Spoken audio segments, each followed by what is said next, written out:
Night fell on the forest, black and silent as a void. Instead of the usual sounds of nature, the air was filled with an oppressive silence that pressed on their temples. They had come here, laughing at stories of the missing, but now the laughter was caught in their throats.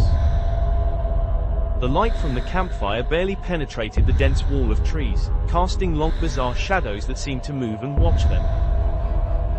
The girl was the first to disappear.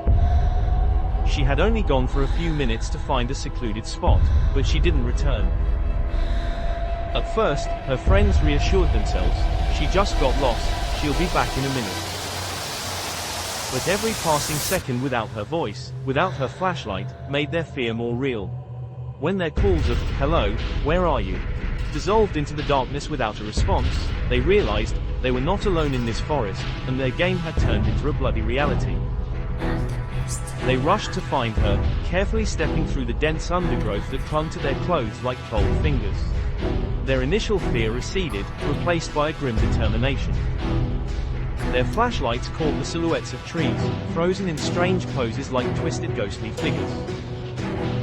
They called her name, hoping for a reply, but the only response was the rustling of leaves, like an ominous whisper. Suddenly, one of them stopped.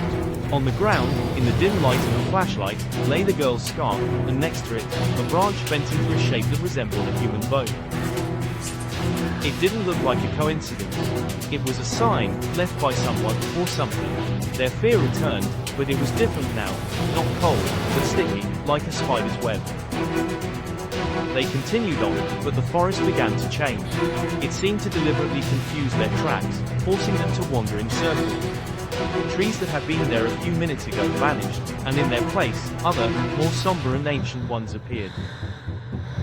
It didn't look like a coincidence.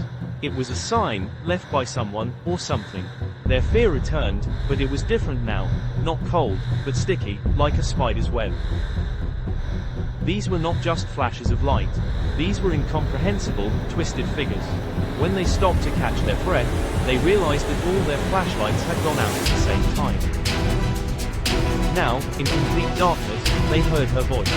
It was a quiet, weak moan coming from somewhere ahead.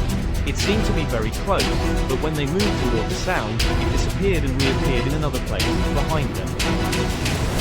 The forest was toying with them like a predator with its prey. Their feet became tangled in roots, and the voices of those who were falling now came from all directions. The sky turned completely black, and from above, 1,000 evil eyes seemed to watch them. They ran, not knowing where they were going.